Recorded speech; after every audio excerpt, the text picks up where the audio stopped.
Brian Beary. He's an EU expert and contributing editor to European Affairs. And Brian, you are from Ireland. You understand all of this.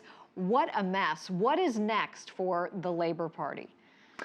For the Labour Party, I would not be surprised if Jeremy Corbyn's days are numbered as its leader. It's beyond just a lackluster campaign. There are now reports that, in fact, he was, in a sense, sabotaging the Remain campaign by not giving public events or giving speeches with pro-EU comments that some of his aides were pushing him to do. And I think that's probably behind this mini revolt he's facing today from a lot of his more senior aides. Perhaps it's not that surprising. Back in 1975, the only other time that the United Kingdom had a vote on EU membership, Jeremy Corbyn voted against EU membership for the UK. So 40 years later, perhaps he just simply never changed his mind.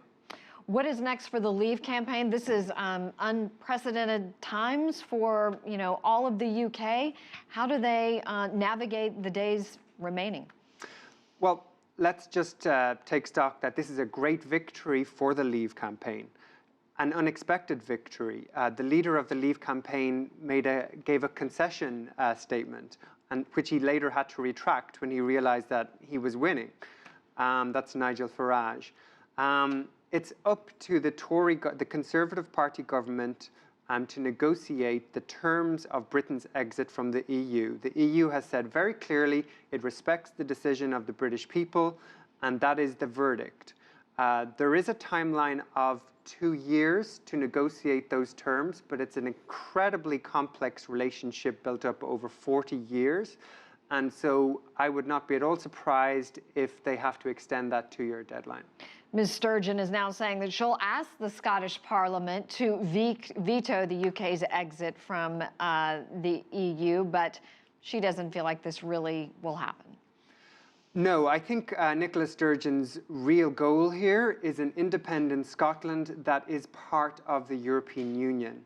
And a lot of these comments are really about how to achieve that goal. Probably the more significant development is Nicola Sturgeon is going to Brussels tomorrow. And she wants concessions from the EU leadership that they will facilitate Scotland remaining in the European Union, so that Scotland, were it to become independent, would not have to leave and then rejoin. It would seamlessly remain in the EU, and we'll see how they respond. They probably will be responding better to her tomorrow than they would have a week ago.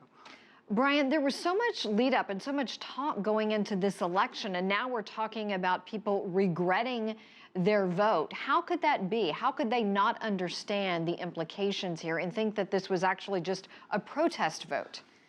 Well, first of all, I think probably the biggest chunk of Leave voters don't regret their vote. They wanted Britain out, and their wishes should be respected as well. I think that's what the European leadership is saying. I think some of them voted as a protest.